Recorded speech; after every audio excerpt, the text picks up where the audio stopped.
At this point, a very wise decision, I think, being made by promoter Eddie Marlin. Due to the importance of the match, remember, Charles's hair was at stake in this, and of course, Eaton and Hart had the fact that they were going to have to get out of the wrestling business right there, whichever one lost. Promoter Eddie Marlin made the decision that both Lawler and the Dream Machine would be removed from the ringside area so that the bout could continue in a more or less orderly fashion in there. You saw what kind of tremendous thundering punches, still, in case you wondered, in that big right hand of Jerry the King Lawler when he banged the Dream Machine, and the Machine never thought he could go off his feet. But by golly, you're looking at a fist that broke the ribs of Jackie Fargo, Bob Armstrong, Jimmy Hart's jaw in 2 places. So obviously, the King still has got a whop. And remember this, too, that the Dream Machine was right back at him. That was just the first of the confrontations, and at this point, they're trying to get everybody cleared out so that the match can continue in order.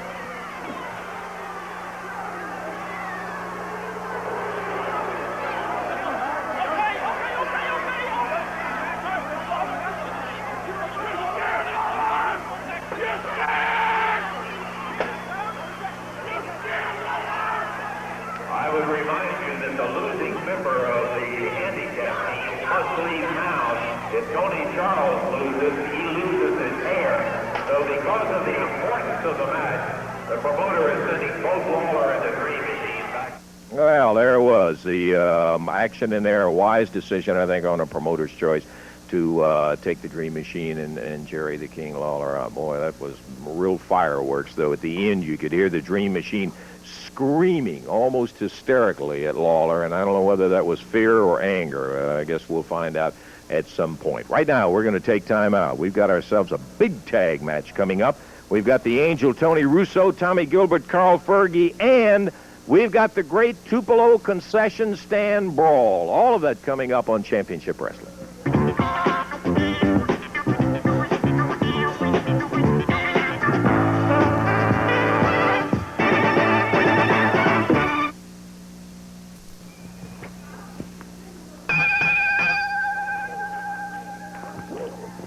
Okay, for those of you who might have gotten in a little bit late, we'll tell you Davey's on vacation. He'll be back with us next week on Championship Wrestling. And coming out now, big multiple fall, 2 out of 3 fall match it'll have. All right, we're ready for the official introductions.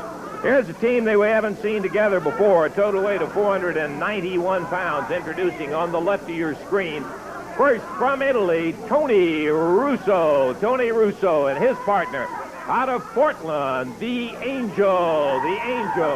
Across the way, an outstanding team that comes in at a total weight of 458 pounds. Introducing first on the left. Out of Atlanta, Georgia, wrestling out of Atlanta is Carl Fergie. And his partner out of Lexington, Tennessee, Tommy Gilbert. Gilbert and Fergie against Russo and the Angel. Your referee is Jerry Calhoun, and we are ready for ring time action. Already. Who's going to be starting out? Russo and Gilbert, bell time, and here we go.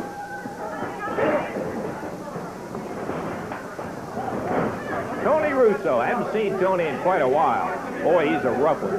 Tony is another one that is built, you know, like the proverbial spark plug. It's just as hard to knock off his feet. He's tough. Tony out of Italy, and Tommy solved the riddle right away as he snatched that arm and took him over and down.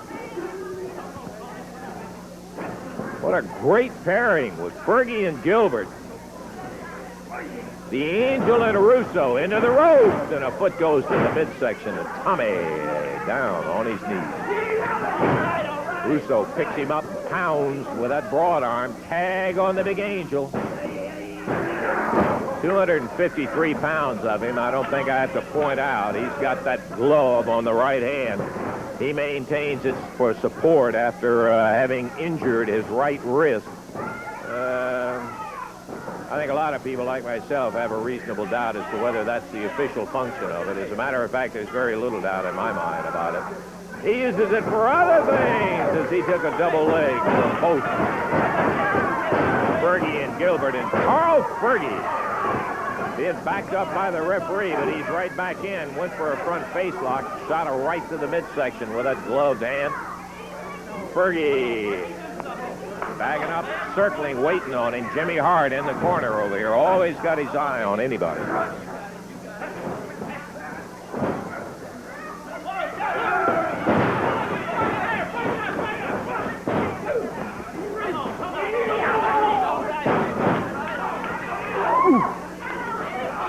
Fergie. Good forearm. Cranks up on the arm of Tony Russo. And look at that big knee lift coming out of Tommy Gilbert. Takes Russo over and down.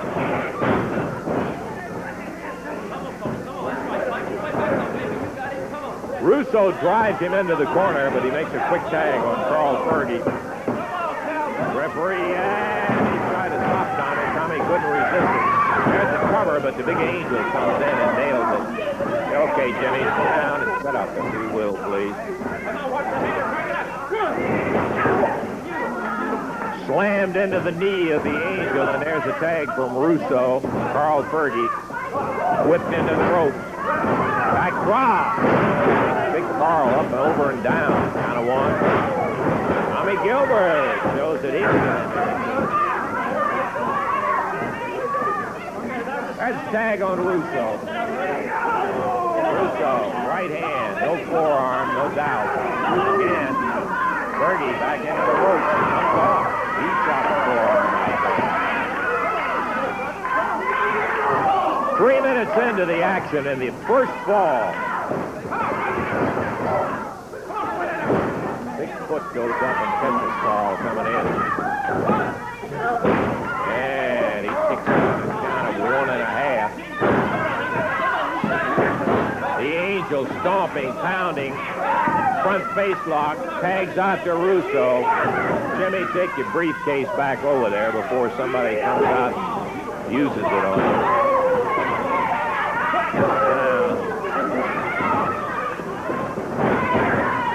Russo caught the backdrop by Carl Fergie. Number one.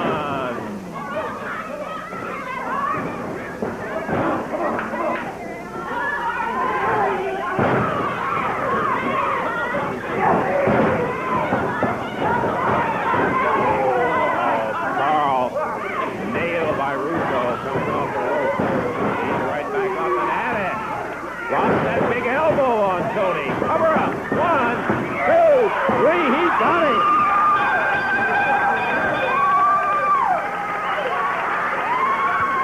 Four minutes. Ah, Jimmy, it was a legitimate 3 count. He was down and I'll just get out of here in a minute. Tony Russo caught that big elbow, man, right upside the head, and Carl Fergie covered him up for a 1, 2, 3. And the first fall of this multiple fall match is history, and it goes in 4 minutes and 12 seconds to the team of Tommy Gilbert and Carl Fergie. We're going to have more of that action match. We got plenty of time. I want to right now remove the suspense and take you to one of the wildest brawls that I've ever seen. We mentioned before that Lawler and Dundee individually are two of the toughest dudes that you'll ever find walking down the street. When they finally pooled their talents together and became a tag team, they were quite a tag team. I think you may remember the Blonde Bombers, Wayne Ferris and Larry Latham, on a bout that took place in Tupelo, Mississippi. When the action was done in the ring, the action wasn't done. Let's take a look at it right now. The Tupelo concession stand brawl. What you're looking at is the wildest fight we've seen. Latham and Ferris and Dundee and Lawler in the concession stand, all 4 of them bleeding, pounded each other. Lawler, fired a gallon jug. They're banging away. Watch out, Mike. Dundee with Latham and Lawler with Ferris. Oh, there's mustard all over us. I hope it didn't get in the camera. The referee trying to get him stopped. Dundee right on top of Latham, right below us. We're on the stairs leading down to the concession stand.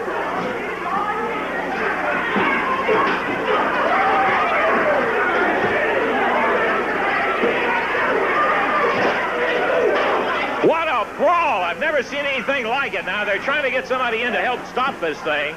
This is just totally out of hand. Latham and Ferris, Waller and Dundee in the concession stand at the Tupelo Sports Arena, brawling all over the concession stand. A gallon bottle has been thrown, glass on the floor. Waller slams Ferris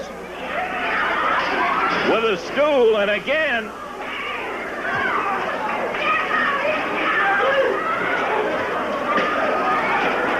Waller rattles a pan around. Dundee on the far side being stomped on the concrete. Latham